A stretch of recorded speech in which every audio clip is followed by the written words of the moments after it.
The Second World War in the Pacific was nothing like the European front.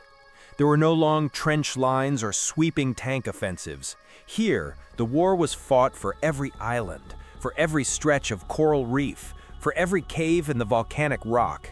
And in this meat grinder, Japanese soldiers, raised on the code of Bushido, where death in battle was the highest honor and capture a shame worse than death, feared and hated the United States Marines above all others. Not the U.S. Army, not the Navy, not the Air Force, but specifically the Marines. Why? On one side, the Imperial Japanese Army, millions of soldiers ready to die for the Emperor with a cry of Banzai. On the other, the United States Marine Corps, an elite unit founded in 1775, but by the 1940s transformed into a perfect machine for amphibious assaults and close-quarters combat in the jungles. Japanese propaganda called them devils in green helmets, cannibals, demons with flamethrowers. And this wasn't just propaganda, it was a reflection of the genuine terror the Marines brought to every island. After Pearl Harbor, the Americans went on the counteroffensive, and it was the Marines who became the spearhead of this assault. Their strategy was called island hopping, capturing only key islands, building airstrips there, and moving closer to Japan. Each such landing turned into hell. The Japanese knew if the Marines were landing on the shore, it was the end. They do not retreat, they do not surrender. They spare neither themselves nor the enemy. The Marines underwent training that no one else did. Swimming with full gear, storming beaches under fire, jungle survival, night attacks, using flamethrowers in cramped bunkers. They had their own aviation, their own artillery, their own amphibious tanks. They operated as a single organism. The Japanese, meanwhile, largely relied on spirit, bayonets, and banzai charges, mass suicidal attacks under cries of Tenno Heika Banzai. But in reality, these charges shattered against walls of American firepower. M1919 machine guns, Thompson submachine guns, M1 Garand rifles, they mowed down Japanese troops by the dozens. Then came the flamethrowers. Imagine, you're hiding in a bunker, surrounded by heat and the stench of sulfur, when suddenly a stream of napalm blasts through the narrow entrance. This wasn't just fear, it was pure horror that broke even the most fanatical soldiers. Japanese officers deliberately terrified their men with stories about the Marines. They said, "If you surrender, they'll torture you, pull out your teeth, cut off your ears, eat your liver." The irony? Acts of cannibalism did happen, but among the Japanese. On many islands, when food ran out, Japanese soldiers ate prisoners and even their own dead comrades.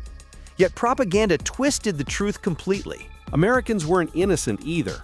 After the Bataan Death March, where the Japanese forced 75,000 Filipino and American prisoners to march, killing tens of thousands along the way, Marines stopped taking prisoners altogether. Quote, "A dead Japanese is a good Japanese," became the unofficial motto. Some even collected trophies, teeth, ears, even skulls. This only deepened the Japanese fear. Now let's go through the key battles where this hatred reached its peak. Guadalcanal, August 1942, February 1943. The first major American offensive. The 1st Marine Division lands on the island, captures an unfinished airfield, and names it Henderson Field. The Japanese throw everything into the fight. Night attacks, banzai charges, reinforcements by sea, but each time they crash into entrenched Marines equipped with machine guns and air support. One of the most famous nights was the Battle of the Matanacone River. Thousands of Japanese launched an attack. Marines under the legendary Chesty Puller held their ground. Machine guns glowed red hot, ammunition ran low, but they held on. A Japanese officer later wrote in his diary, "These men don't run, they fight to the last, like samurai." Japanese losses, 25,000. Marine deaths, fewer than 2,000. Guadalcanal shattered the myth of Japanese invincibility. Tarawa, November 1943. Betio Atoll, a tiny coral strip 800 by 400 meters. 4,600 Japanese soldiers entrenched in bunkers. The 2nd Marine Division launches the assault. Amphibious vehicles get stuck on reefs, waist-deep water. Japanese fire from every position. First day, 1,500 Marines killed or wounded. Still, they push forward. 76 hours of non-stop hell. Only 17 Japanese survived.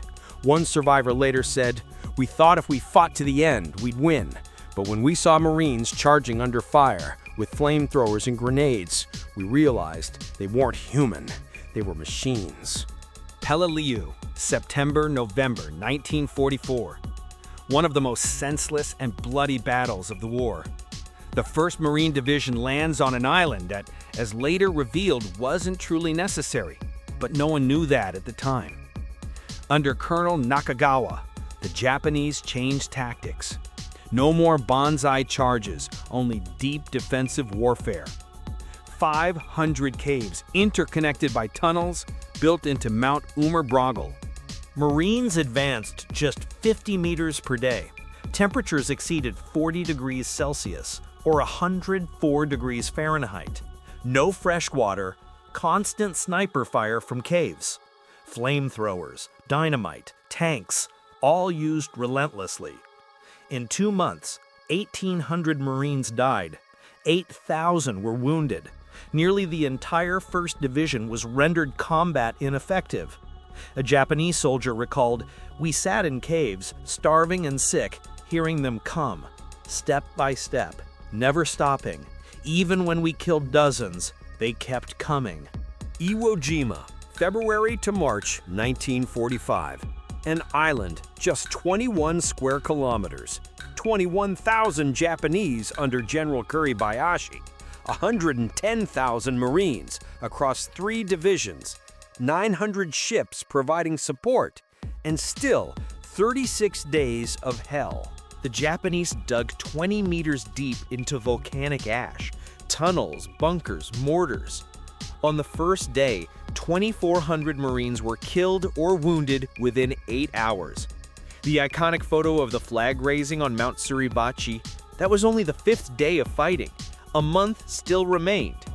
Kuribayashi banned banzai charges, ordered his men to fight to the last bullet. In the end, only 216 of 21,000 Japanese surrendered. The Marines lost nearly 7,000 killed, more than the entire Corps had lost in its previous 170 years of history. Okinawa, April-June 1945. The final major amphibious assault.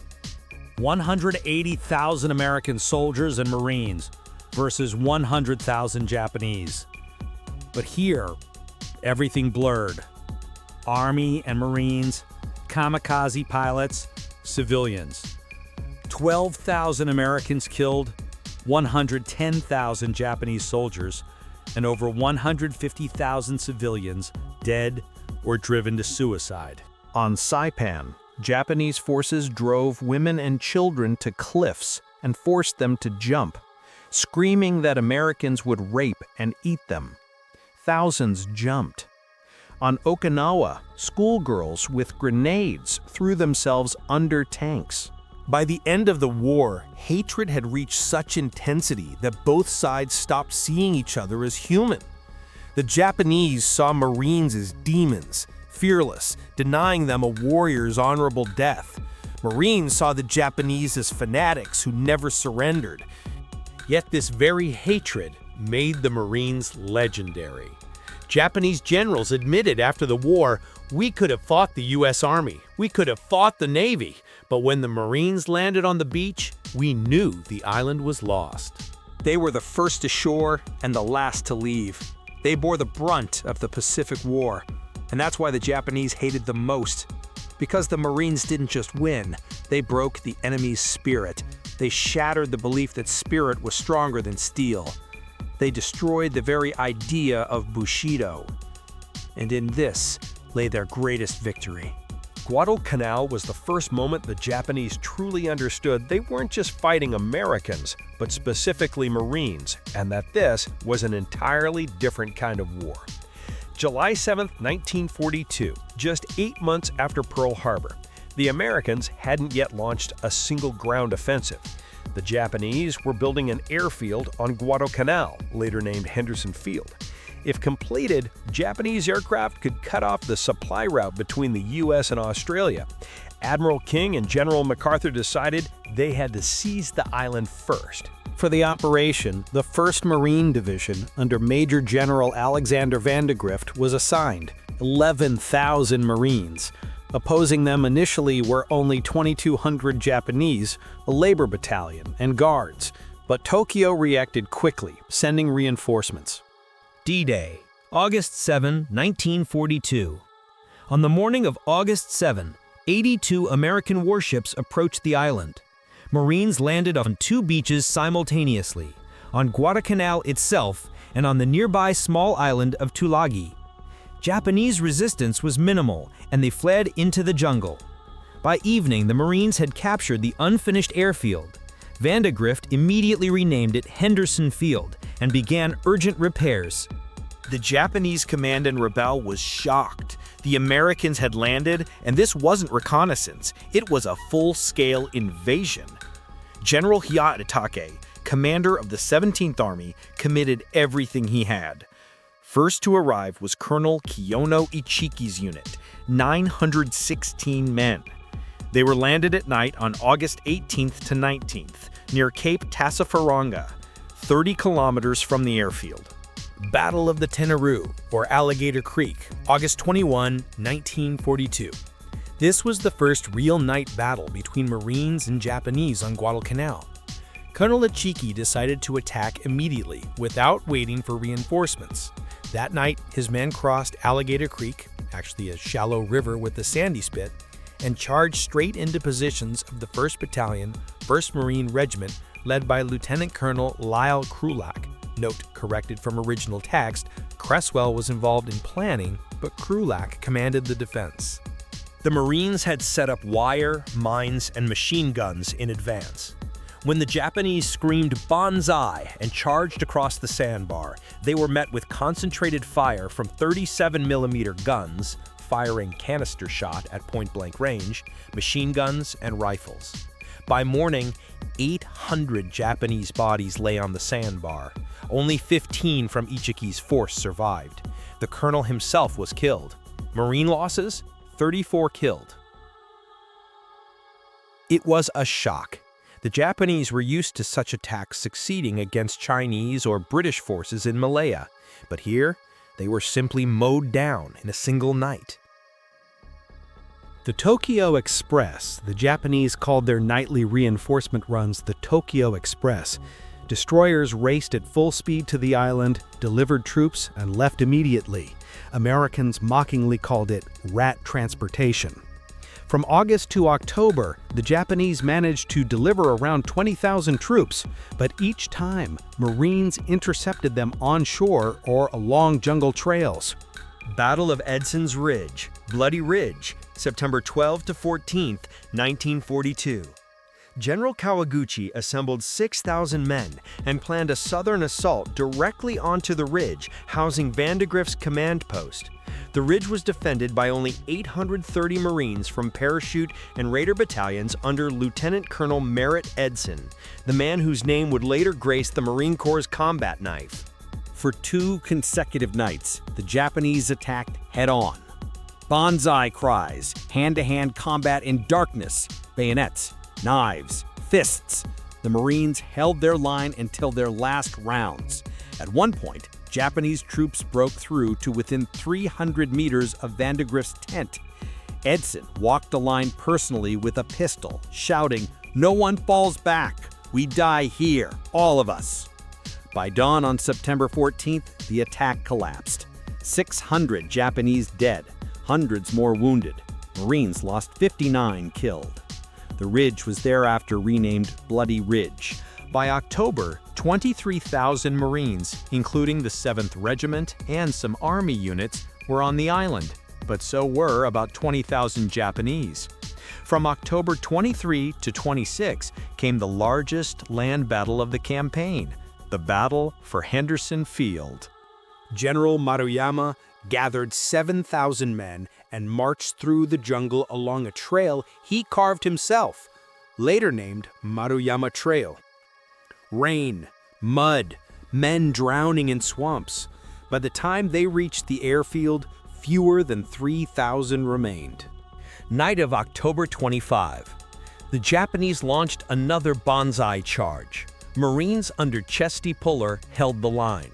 Machine guns fired so much, their barrels had to be changed every 5 minutes. By morning, 3,000 Japanese bodies littered the battlefield. Puller later said, "They came wave after wave, like the tide. We just kept shooting." Naval battles raged simultaneously. On November 13, a night battle off Guadalcanal cost the Americans 2 admirals, but they successfully repelled the Tokyo Express.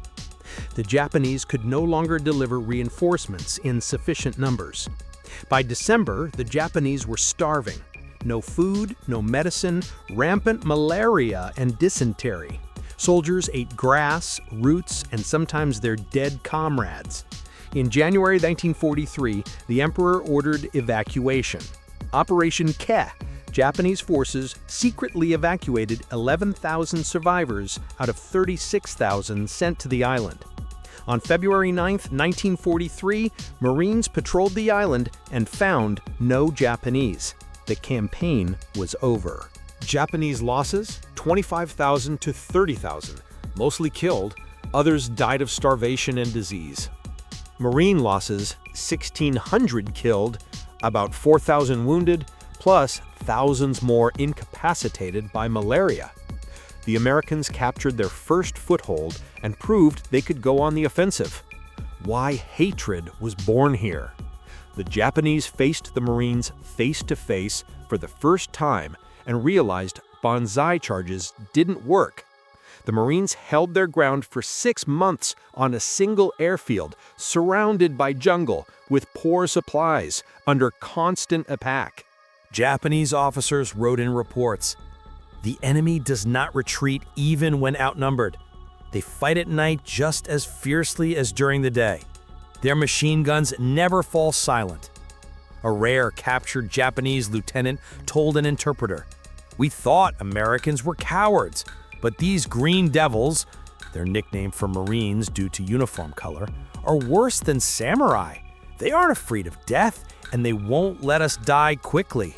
Guadalcanal was the first nail in the coffin of Japanese confidence in victory. And it was here that the Marines earned a reputation so fearsome that for the next 3 years, Japanese soldiers whispered on every island, "If the Marines are landing, everything is lost."